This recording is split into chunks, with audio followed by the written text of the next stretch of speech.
नाज़रीन, आज की कहानी पंजाब के जिला ननकाना के थाना सिटी से जुड़ी हुई है।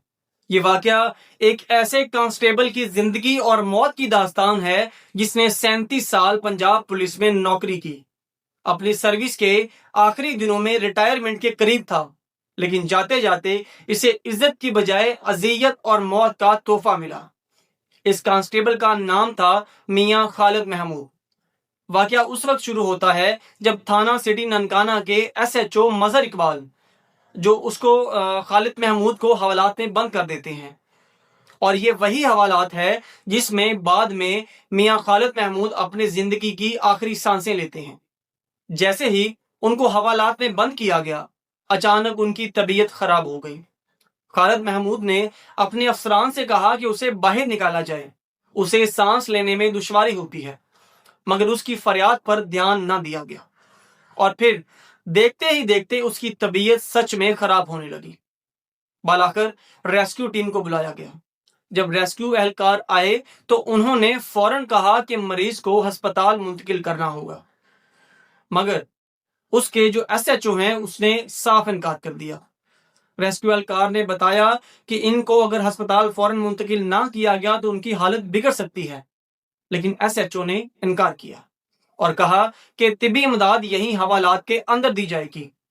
और यूं खालिद महमूद को अस्पताल ले जाने की इजाजत ना मिली और वो वहीं एड़ियां रगड़ रगड़ कर तड़पता रहा।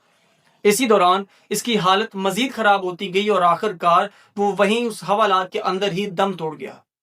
अब पुलिस के लिए यह सूरत हाल बड़ी परेशानी का सबब बन गई, क्योंकि इन्हीं की हवालात में इनका अपना साथी दम तोड़ चुका था। सबसे पहले पुलिस एहलकारों ने जल्दी में इसकी वर्दी उतारकर आम कपड़े पहना दिए ताकि मामले को मुख्तलिफ अंदाज में पेश किया जा सके और इस केस को एक नया रुख दिया जा सके। खालिद महमूद की मौत के बाद एक नया पहलू सामने आता है। एक खातून बुशरा इस पर इल्जाम लगाती है कि उन्होंने इसे ज्यादती का निशाना बनाया है। अहले खाना का दावा है कि यह मुकदमा उसकी वफात के बाद दर्ज किया गया।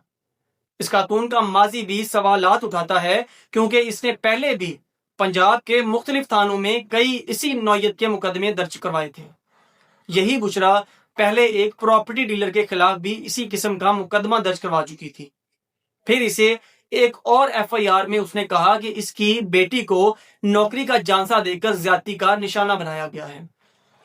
इसके खिलाफ थाना जड़ावाला में जिस्म फरोशी के मुकदमात भी दर्ज थे। यानी जहां जहां यह खातून जाती है वहां वहां इसे ज्यादती का निशाना बनाया जाता है और फिर वो वहां पर ज्यादती का मुकदमा भी दर्ज करवा लेती है। और कई बार अदालतों में भी इनके केसेस को मशकूक कराकर जो है वो खत्म कर दिया गया। खालिद महमूद के अहले खाना का कहना है कि यह सब एक हनी ट्रैप था। मकसद ये था कि खालिद महमूद को रिटायरमेंट मिलने वाली थी और उसकी रकम हथियाई जा सके। इनके मुताबिक खालिद महमूद एक शरीफ और दयानतदार शख्स था। 2 बच्चों का बाप था जो कि तालीम हासिल कर रहे थे और हालात के बायस छोटे मोटे काम भी कर रहे थे। ये सब कुछ होने के बावजूद पुलिस ने अपने ही साथी के हक में आवाज बुलंद करना भी मुनासिब नहीं समझा। जिन पेटी भाइयों के साथ उसने 37 साल नौकरी की वो खामोश तमाशाई बने रहे। और अफसोसनाक बात यह है कि खालिद महमूद के जनाजे और तदफीन के वक्त भी पुलिस ने ऐसा रवैया अपनाया जैसे किसी बड़े डाकू या इश्तिहारी मुजरिम के साथ किया जाता है। बारी नफरी ने गांव को चारों तरफ से घेर लिया ताकि अहले खाना एहतजाज न करे और पुलिस की निगरानी में उसकी तदफीन कर दी गई। नाज़रीन, सवाल यह है कि आखिर मियां खालिद महमूद का कसूर क्या था? क्या वो वाकई मुजरम था या एक हनी ट्रैप का शिकार था? क्या पंजाब पुलिस अपने ही एहलकारों के साथ ऐसा भी सलूक करने लगी है? 37 साल की सर्विस का सिला ये निकला कि एक वर्दी वाला हवालात में एड़ियां रगड़ रगड़ कर जान दे गया और बाद में इस पर एक मशकूक मुकदमा भी डाल दिया गया। नाज़रीन, आपका इस बारे में क्या ख्याल है? अपनी कीमती राय का इजहार कमेंट सेक्शन में जरूर कीजिएगा और मजीद क्राइम अपडेट्स के लिए इस चैनल को सब्सक्राइब कर लीजिए। तो मिलते हैं किसी अगली वीडियो में, तब तक के लिए अल्लाह हाफ़िज़।